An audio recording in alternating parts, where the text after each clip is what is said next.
Bienvenue dans Écho de réflexion, un espace où je partage avec vous des pistes de réflexion sur des sujets essentiels comme le bien-être, la résilience et bien d'autres.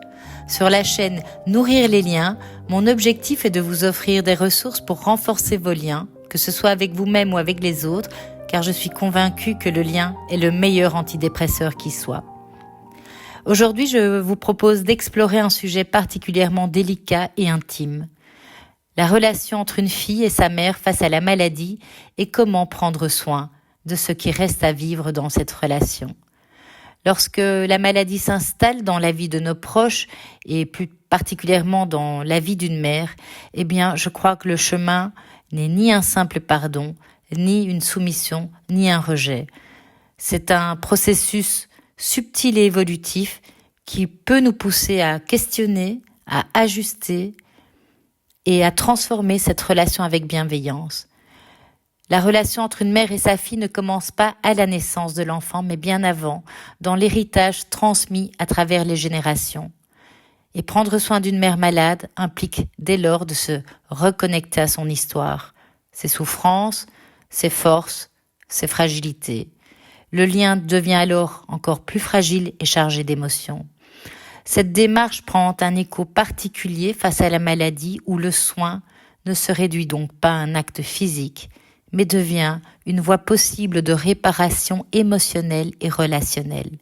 Cette dynamique enracinée dans le passé s'impose avec force lorsque les rôles s'inversent et que la fille devient celle qui prend soin de sa mère. Accompagner une mère dans la maladie suscite alors souvent l'espoir d'une réconciliation, d'un pardon qui viendrait tout résoudre. Mais pourtant, la réalité est plus nuancée et complexe que cela. Prendre soin de ce qui reste à vivre n'est, comme je viens de le dire, ni un simple acte de pardon, ni un renoncement à des blessures passées.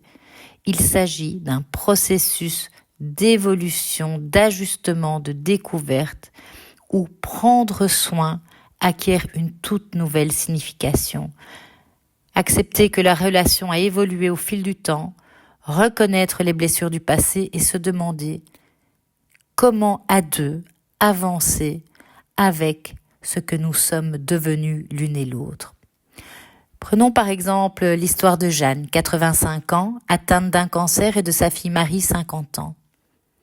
Marie, dans son rôle de fille, fait face à un dilemme intérieur. Comment prendre soin de Jeanne sans se perdre elle-même dans cette relation? Comment trouver un équilibre entre répondre aux besoins physiques de sa mère et gérer ses propres émotions et responsabilités?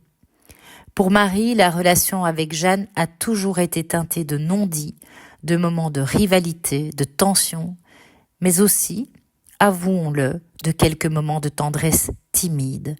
C'est une relation donc complexe où les douleurs et les forces de Jeanne se sont imposées à Marie depuis son enfance. Marie se retrouve donc face à cette femme devenue plus fragile, plus vulnérable, et cela la renvoie à son propre rôle de fille, mais également à son rôle de mère. La maladie de Jeanne devient dès lors non seulement un défi de santé, mais un tournant dans la relation mère-fille. Ce processus peut donc transformer leurs liens à un niveau plus profond. L'histoire de ces femmes ne se résume pas seulement à des moments présents, elle est ancrée dans des générations de transmission et de récits, et donc de non-dits.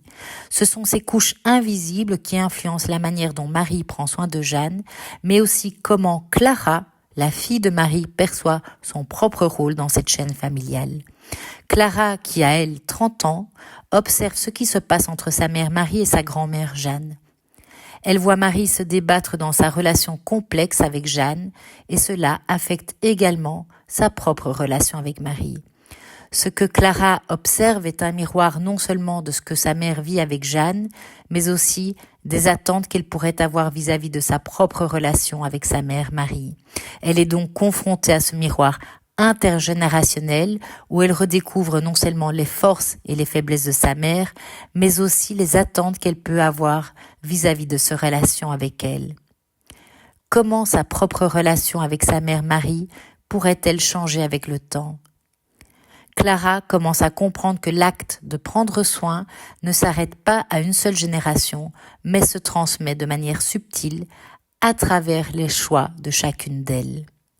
Clara pourrait par exemple décider de renforcer son lien avec Marie, consciente que leur relation est un précieux héritage émotionnel. Les moments qu'elle partage aujourd'hui avec sa mère pourraient devenir des souvenirs qui façonneront leur avenir commun. Clara pourrait aussi offrir son soutien à sa mère, Marie, dans ce moment de vulnérabilité, créant dès lors un pont entre 3 générations et donc un soutien réciproque qui allège le poids du soin. Le fait de prendre soin de Jeanne ne consiste pas uniquement à répondre à des besoins physiques, mais à permettre donc un espace de réconciliation silencieuse et une reconnaissance mutuelle. Marie, tout en aidant sa mère Jeanne, redécouvre alors des aspects de leur relation qu'elle n'avait peut-être jamais pris le temps de voir auparavant. Chaque geste de soin, chaque moment passé ensemble devient une réelle opportunité de réécrire certains chapitres de leur histoire commune. Et dans ces moments de vulnérabilité où la maladie d'une génération impacte les autres, Clara observe comment sa mère Marie se réconcilie à sa manière avec son propre passé. Vous l'aurez compris, cela influence non seulement la manière dont Clara perçoit sa mère, mais aussi les choix qu'elle fera dans sa propre vie.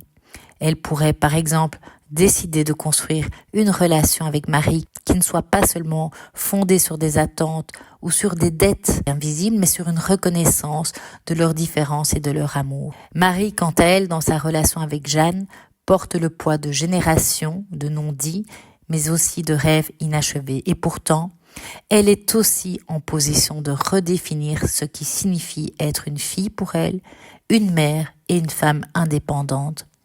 En prenant soin de sa mère Jeanne, elle peut choisir de ne plus être la gardienne de ses dettes émotionnelles, mais de les voir pour ce qu'elles sont, des héritages qu'elle peut refuser de transmettre à Clara.